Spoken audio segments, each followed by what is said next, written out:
Are we recording? Yes, yeah, we're recording, yeah.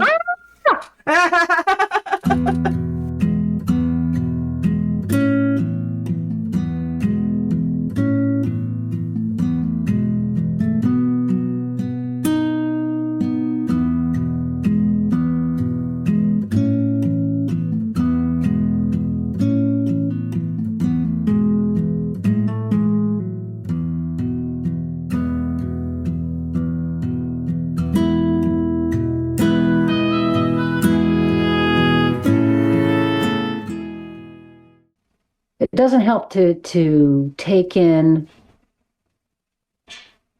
unconsciously, let's say, all of the toxicity and the fear that's out there in the world that we're fed all the time. I mean, you can't help but take it in, but if you're more aware of it, I think it's easier to process that and go, oh, that's the messaging, that's the narrative, that's the story that we're being told, or whatever it is. And we're being fed things to be afraid, be afraid, be afraid. And I don't know. It's not helpful. Yeah, definitely not. Because so often it's just not true, or it doesn't apply to you.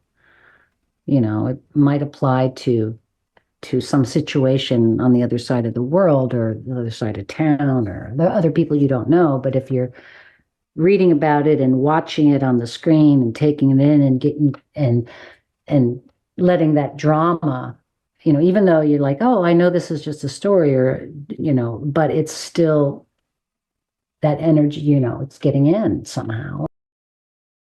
I wanted to talk to you a little bit about Sam 527, because I was actually just listening to it before we got on.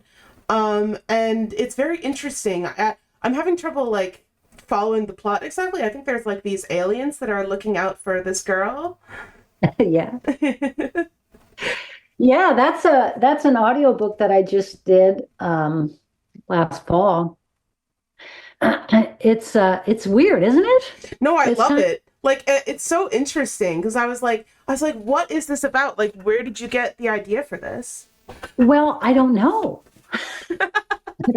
I just started, I just, again, recording, right? I'm into recording. And so I went on a camping trip, a bike camp, and I had my recorder, and I started recording. And then as I was doing it, I'm thinking, ooh, this might make a cool story. So at first it was just all me being myself, and I recorded little snippets, me getting ready to go on the trip, and then me in the woods. And then as I was doing it, then when I thought, oh, this could be a story, then I started doing a little improv, which was it was weird to be having a real experience doing something that you normally do, you camping or biking, and then realize that you're also performing a little bit. you know it was fun. Anyway, yeah, so the story is the format is new for me, of having these, because it's an audiobook, right? Having the recordings of the main character doing what she's doing, going out on a little adventure with the idea of she's gonna look for the Sasquatch. That's the premise. She's gonna go out to the woods and she's gonna look for the Sasquatch people.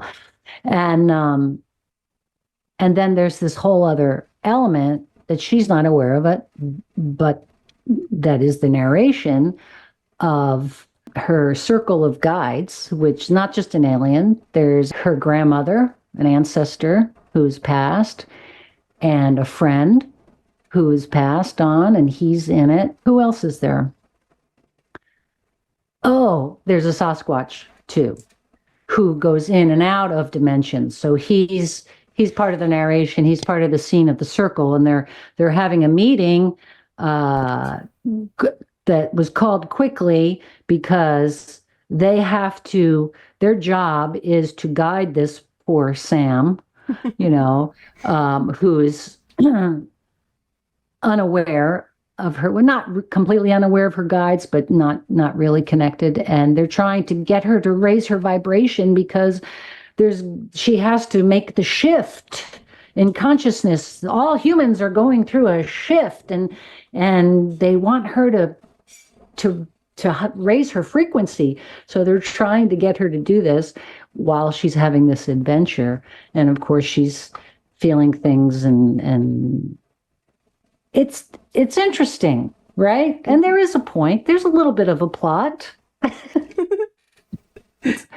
You know, I don't know. I'm glad that you're listening to it. Yeah, no, I guess you would call it a stream of consciousness, kind of like Albert Camus' The Stranger. I don't know that. So that's like I never finished reading that one, but that's like an example of like a stream of consciousness where like the author is kind of like I don't know how to describe it, but like you're just kind of like writing things as it comes.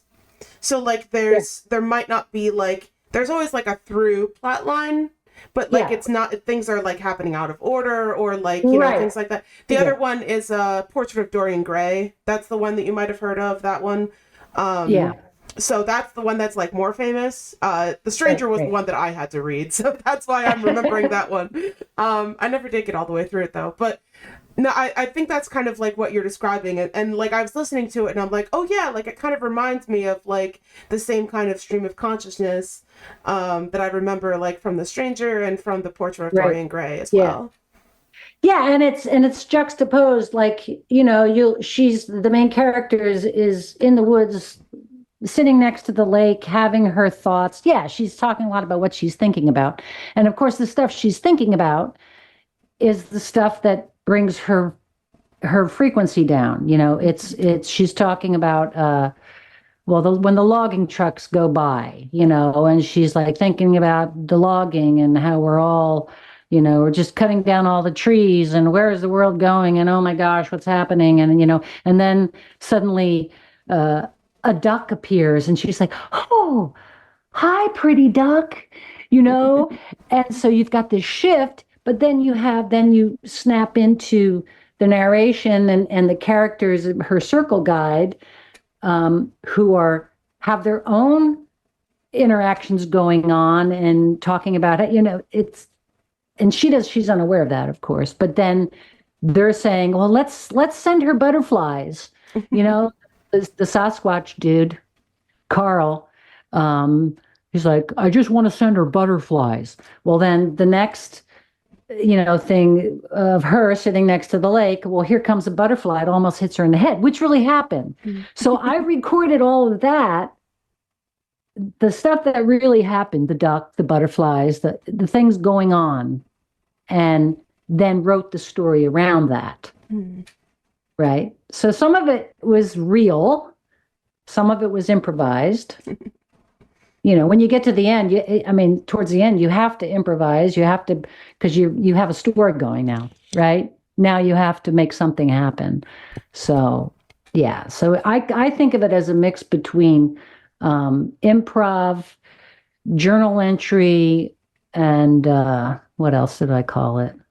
Science fiction, I guess. It's just that it's weird, but I liked it. I'm going to do it again. I've got lots of ideas. Yeah, Stuff you definitely should. fun. Yeah, I think it's kind of cool that like the stuff you're talking about that like raises the vibrations are like kind of like childhood wonder type things. Kind of Right. like, oh, there's a duck, or like, oh, it's a butterfly. Right. Like, like Right. it's and the things that lower your vibrations are like things that the adult has to think about. Like, oh, it's really sad that we're destroying our environment because we're Oh, well, logging. now I have to go to work. Yeah, exactly, right? It's like I it know, really and is. I think I'm kind of stuck in my childhood. Not stuck. It's great. I feel like I am lucky to have been able to hold on to a lot of that, the curiosity Mhm. and the adventure. That turning over a stone when you're a little kid in a creek, and you're like, oh, a salamander. You're right. That's the stuff that raises your vibration. And to me, that's being connected to the natural world. It's often a longing where I need to be outside. That's where life happens for me, and because you never know what bird is gonna fly by, you know. I don't know. That's just how I am. I That's know really everyone's cool. different. No, that's really cool. That's awesome. All right. See you. Bye, Bye. Salt.